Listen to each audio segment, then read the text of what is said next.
Welcome to Stories After Midnight. Today we'll be reading a story called I'm Obsessed with My Roommate's Cooking by Trash Tia. A huge shout out to my patrons for helping make this episode possible, and a huge shout out to you for listening. Let's get started. I found them on Craigslist, which was my first big mistake. 3 college friends looking for a roommate to vibe with. Admittedly, I thought I had met my soulmates. How do I describe the feeling of meeting someone I feel like I've known my whole life? The second I stepped inside what would become my prison, I could smell it. Food. Home-cooked meals have always been my kryptonite, so stepping directly into the aroma of spaghetti sauce, my mouth was already watering. God, it smelled so good, teasing the back of my nose and throat. It's almost like the house itself knew I was hungry. The owner was a tiny blonde with enough enthusiasm to cast my gaze away from rat droppings on the floor, and there were a lot. It was the first thing I noticed. Not the homely glow spilling from the doorway, or the abstract paintings on the wall. There was too much poop to not notice, squishy brown balls directly under her feet. That wasn't in the listing description. Still, though, the owner's smile was enough to drag my focus away from their lack of hygiene. I didn't know what to say, so I blurted, "That smells good." The blonde grinned, leaning against the door. "Oh, you'll get used to that." While I couldn't think of a response, she bounded forward. "Hi, you're here for the room." She stuck out her hand for me to shake, and immediately I noticed her fingernails. If I wasn't such a germ freak, I wouldn't have noticed her nails were filthy. A slight reddish tint coloring the stubs. That was a red flag. Until I noticed the plastic apron hanging loose over scuffed denim overalls. Ah, that made sense. Her name was Lizbeth, and she looked exactly like a Lizbeth. Untidy blonde hair hanging in loose pigtails. Nodding, I followed her into the hallway. "I'm Kia." Lizbeth was bursting with unhinged golden retriever energy. I already loved her. She was exactly how she came across via text, sending me emoji hearts and kisses and replying with, "I'm so excited to finally meet you." I appreciated her remembering to call me Kia and not Kiara. "We've been expecting you all afternoon." "Traffic," I lied, stepping out of my shoes. My anxiety had gotten the better of me. I'd been sitting in a local coffee shop for 2 hours, trying to psych myself up. I don't know why I was scared. I took a moment to drink in the hallway. It was cute. There were piles of shoes stacked up against the wall. I noticed a pair of snow boots, which was strange because I couldn't remember the last time our town had snow. I didn't realize I was frowning at the boots until Lizbeth gently grabbed my shoulders and steered me down the main hallway. "Welcome to our little family," she said. "It's not great, and we're thinking about moving, but for now, it's home. What do you think?" I smiled, appreciating the mix of modern and ancient. The house was old, but these guys had remodeled it to fit in the 21st century. I turned my attention to Lizbeth herself, who was absently swiping her hands on her apron. Everything about this girl screamed best friend, big sister energy. Her stripy socks were adorable. We already had a mutual love of Japanese dramas and cult classic horror movies. I didn't recall her telling me about her other passion, though. "Oh, you're an artist?" I remarked with what I hoped was a friendly smile. Lizbeth didn't turn around, sliding across the hardwood floor in her stripy socks. "Nope, I'm actually a writer." Maybe she was embarrassed of the paint splatters. I already knew the house was perfect for me when I walked straight into a game of Mario Kart, combined with a warm, homely aroma. Garlic. 2 guys were arguing over the startup screen, seated on a ratty couch. There were already bowls of fresh pasta on the coffee table. I noticed an extra bowl set out, and I was already gravitating towards it. I didn't realize I was drooling until I had to wipe it away with my sleeve. One of the guys dropped his controller, shooting me a grin. His red hair was a little too red. He was cute, with wide brown eyes and freckles. "Kia, right?" His smile was friendly. "I'm Nate." He gestured to the other guy, a kid with a wiry frame, thick brown curls hanging in his eyes. The guy offered me a shy wave, standing awkwardly to the side. All three of them shared the same pale, almost too pale skin and slightly sunken eyes. These guys weren't getting their vitamin D. That's Finn, our resident cook. His lips curled into a smile. He's also painfully bad at Mario Kart. The brunette, Finn, shoved him. He's lying. I won the last 3 games. Yeah, because I did it for you. Boys, Lizbeth cut in. I told you not to embarrass yourselves. Rolling his eyes like he had been scolded by his mother, Nate turned to me, slumping in front of his own dinner. We knew you were coming. He nodded to the extra bowl. Dig in. If you prefer a veggie dish, Finn can do a mean meat-free lasagna.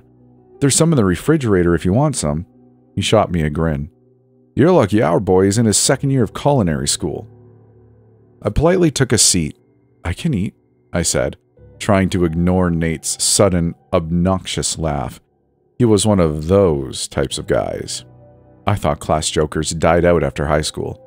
Apparently not. Dick jokes, though? Really? His gaze tracked me grabbing my fork, his lips splitting into a grin when I took an experimental bite. Holy crap. Part of me wasn't surprised the 3 of them were obsessed with my reaction. It tasted amazing. The exact amount of spice, a thick consistence to the sauce, the mincemeat driving me to finish my bowl without even savoring it. I was asking for seconds before I could stop myself. The words tangled on my tongue. Finn was already jumping up, taking my bowl. See? Nate had spaghetti sauce all over his chin, and my stomach gurgled. I had to chew on the garlic bread side dish to shake away the sudden, overwhelming, almost painful urge to... I don't know. I don't think I wanted to know, but I was hyper-focused on the sauce staining his skin, just thick enough to... I let that train of thought die when I was given seconds, and inhaled that too. Finn's cooking. Damn. How do I describe it? It was exactly what I remembered from my mother's home-cooked meals, with an added something that I couldn't place. Was there a certain sauce he was using? Finn was in culinary school, so of course he had a signature taste. I don't remember much of my first night, just that I signed the contract as soon as I finished my food. My mind caught in a fog. Lizbeth showed me the rest of the house, and my room was great. A double bed with an ensuite and a great view of the town. But I couldn't stop thinking about Finn's spaghetti sauce. We played Mario Kart that night, and I strictly remember being driven half crazy with the urge to sneak into the kitchen and lick all of the plates clean. I could not stop thinking about the dish, the sauce, the pasta, the perfect ratio of salt on the pasta and garlic in the meat. I went to bed, my mind filled with nothing but Finn's food. He cooked for us every night, and I lost myself in a blur of tasty meals, ranging from homemade lasagna to chicken Alfredo. The food was restaurant quality, and I cleaned my plate every night, hungry. No, starving for more. It became an addiction. I stopped going to class. No, I forgot I had class. I couldn't think of anything but when Finn was home, and when he was going to cook me another meal. Days started to blur into one. Monday became Tuesday, and suddenly it was Saturday, and I was starting to salivate. I caught myself one night, sitting cross-legged on my bedroom floor, wet warmth dripping down my chin. The collar of my shirt was damp, pooling darkness seeping across the floorboards. I caught hold of myself. Drool. Finn's cooking was becoming a problem, also known as ruining my damn life. I tried to leave. I packed up my bags, but once I was in the hallway, once my hand was on the door handle, I could smell it. The aroma chasing me, leaching onto my brain. It dragged me back. I dropped my bags, drool already filling my mouth. Kia? Nate was behind me, a bowl of pasta in his hands. With those last fragmented pieces of logic lingering in my mind, I noticed his fingers were stained too, streaks of scarlet still wet, pooling in his palms. Where are you going? He nodded to the bowl. His voice was soft, hypnotizing. Dude, your dinner is ready. My bag slipped from my grasp. I could sense a smile splitting my own lips apart. Right, I heard myself say in a breath, a hysterical giggle creeping up my throat. Dinner.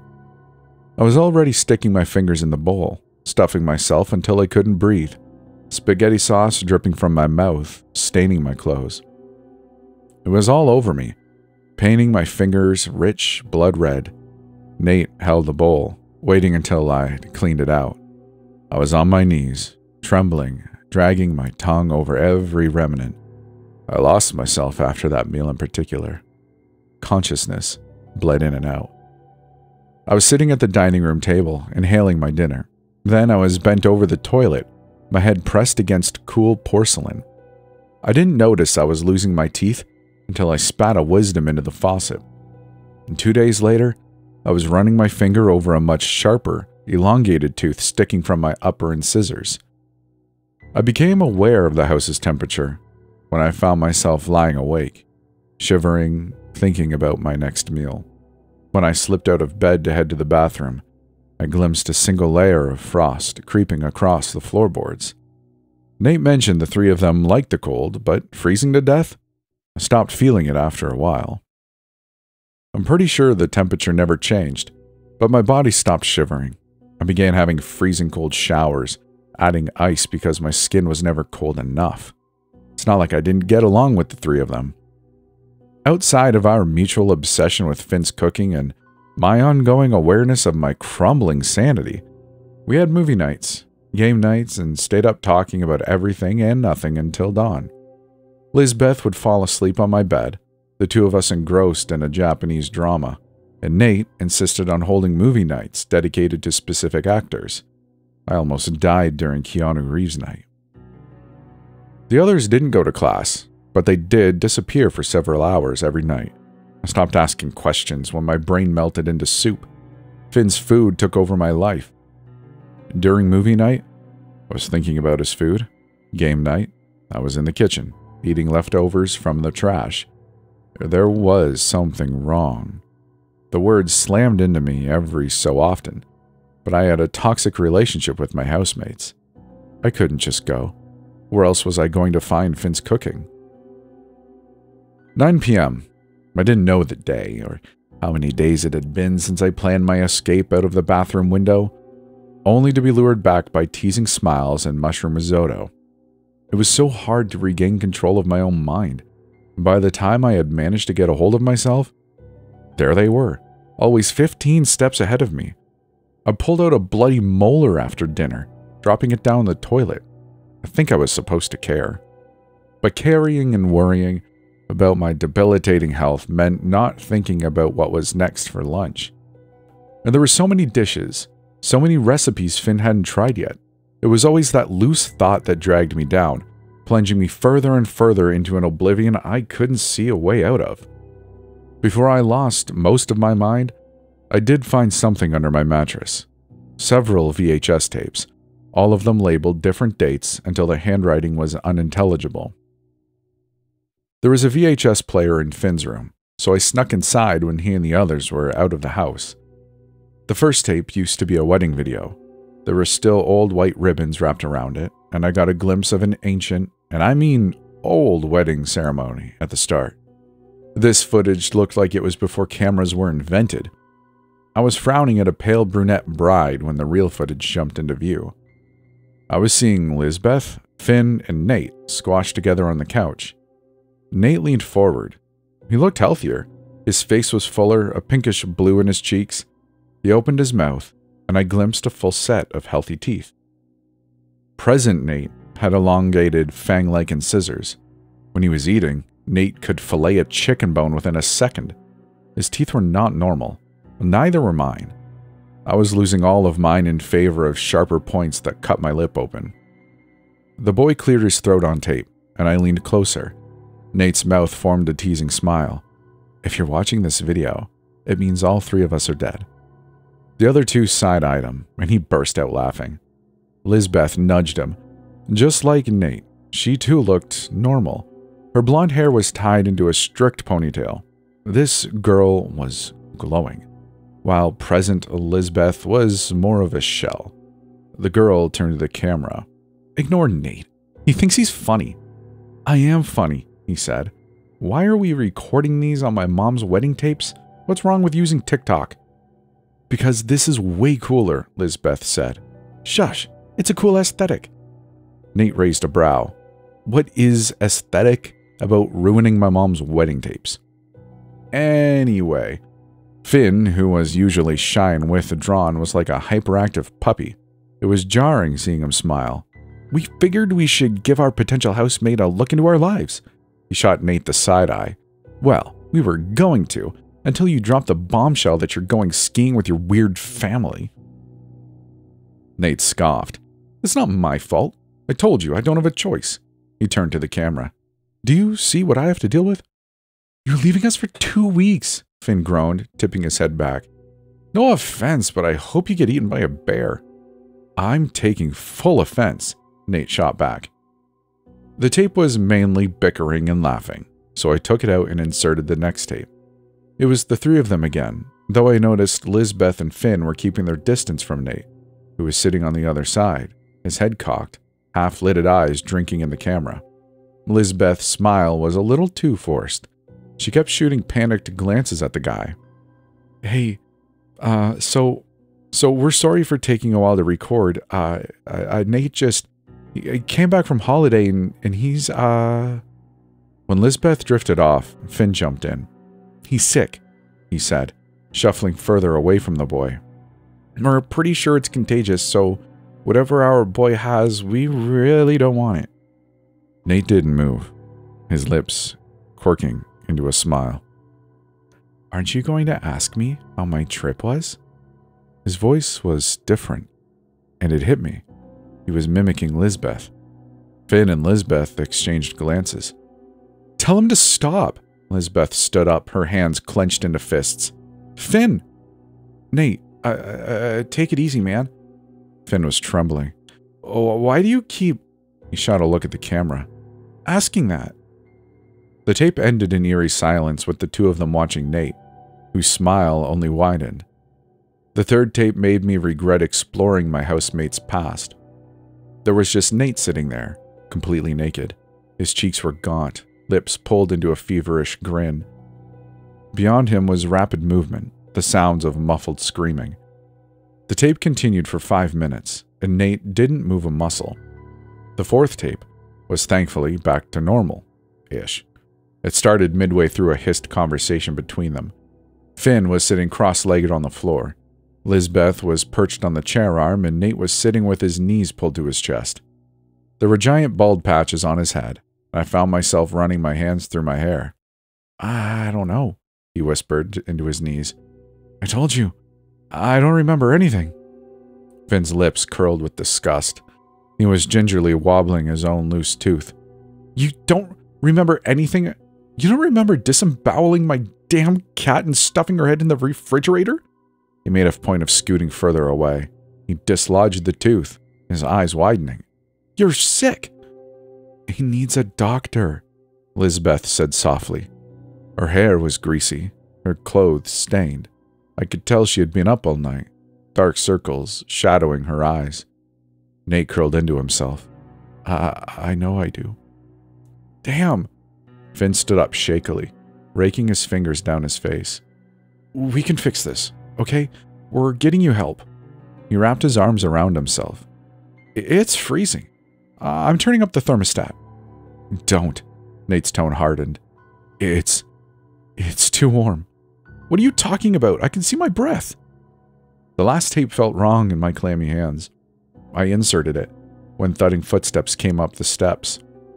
Kia, hey, I have this new video game. I gathered up the tapes and made my escape before Nate could find me. I wanted to think about what I had found, a clear sickness affecting my housemates, and now it was running through my blood. It was skinning me alive, stealing away my thoughts, making me hungry. But I couldn't think. Every time I tried, I fantasized about eating instead. I can't remember what day it was when I snapped to fruition. The sound of the front door slamming shut downstairs was too loud, and I jerked awake, drool already dripping down my chin. Too loud. I curled into myself, slamming my hands over my ears. I forgot my name. I forgot the year. I forgot why I was naked and chewing on my blanket. I was so hungry. Jumping to my feet, I staggered at how fast I was. My thoughts dizzy. Clothes were too warm, too stuffy. But I couldn't just walk around naked. Looking at myself in the mirror, I was losing my hair. I didn't notice until my half-lidded gaze caught the visible bald patch on my scalp. When I ran my fingers through it, my nails were loose and hanging off. My skin was pale. My eyes were sunken and red-rimmed.